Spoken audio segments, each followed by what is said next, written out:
marks. Get set.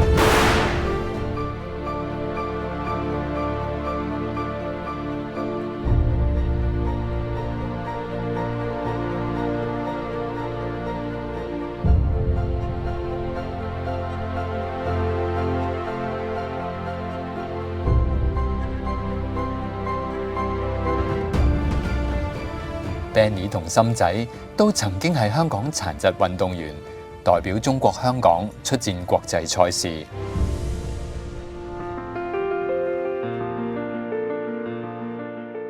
心仔5年前退役，需要揾新嘅工作，礙於佢嘅學歷，工作選擇好有限。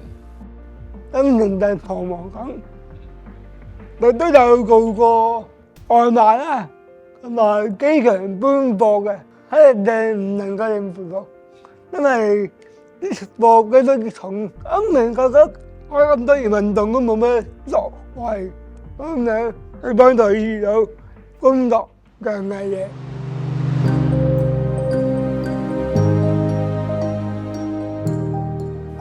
Benny 亦喺3年前退役，揾到份文職工作，但長時間對住電腦，令佢嘅視力衰退得更快。促使佢對自己事業發展有新嘅諗法。因為本身我好中意對人啦，想幫佢哋啦，咁透過用運動去做一個分享又好，或者係教導又好咧，所以喺嗰段期間就有冇一份再好啲嘅工作俾我自己去選擇咧咁。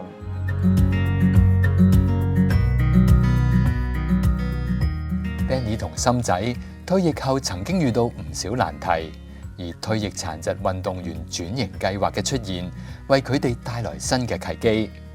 喺殘奧會嘅幫助下， Benny 同心仔喺學校擔任體育推廣主任，開展咗佢哋嘅第二事業，將佢哋以往喺運動場上面嘅經驗知識帶俾學生。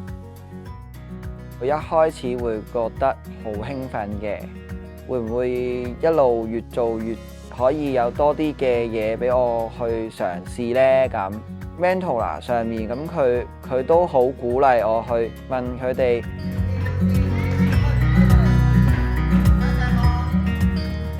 視障人士協助體育課，一般人都會懷疑係咪可以，有冇安全問題。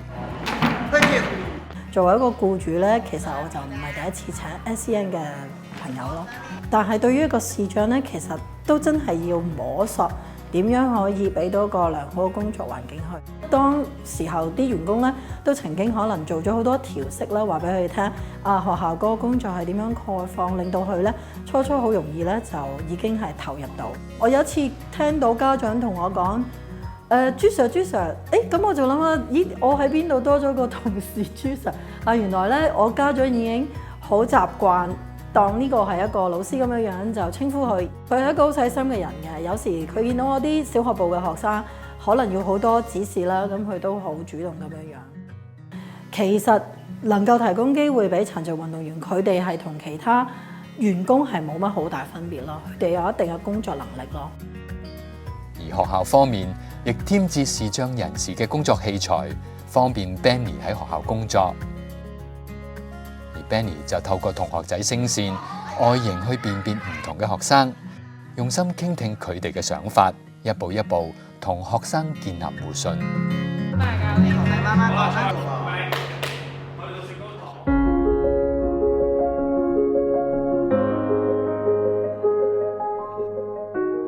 心仔性格內斂，加上身體殘疾，令佢說話唔清晰。做一份要教學生同學生溝通嘅工作，確實唔容易。咁除咗殘奧會本身職員之外咧，亦都有啲社工嘅同事嚟到學校，咁去了解阿心 Sir 實際喺學校嘅工作安排啦，又同主任或者同我一齊去溝通翻，了解下心 Sir 有冇啲工作上嘅困難。其實我見到阿心 Sir 係由第1年到第2年，我見到佢個改變咯。除咗頭先講啦，知識技能方面，即係或者態度方面，其實即係心 Sir 都好好啦。咁同埋見佢笑容亦都係非常之多咗嘅，係啦，見到佢信心亦都係增加咗咯。心 Sir 早晨。咁佢嚟到我哋學校做我哋嘅入班嘅一啲輔助教學嘅工作嘅時候，佢有一個示範嘅作用啦，佢就可以讓同學仔見到啊，其實就算有特別需要嘅朋友，真係會係可以參與到啲國際嘅盛事啦，結識到唔同嘅人啦，甚至乎即係再次可以有一個好好嘅工作啦，同埋貢獻返個社會。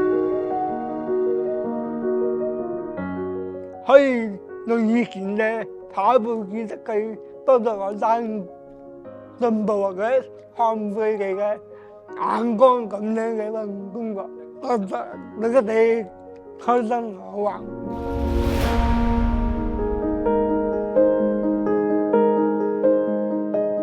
退役殘疾運動員轉型計劃，除咗為退役運動員配對工作，亦會提供在職培訓、進修資助，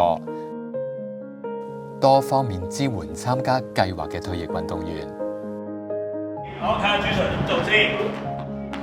Benny 同心仔嘅故事，睇到退役殘疾運動員喺社會同埋你我嘅支持下，可以揾到自己嘅發展方向，繼續突破自己，貢獻社會。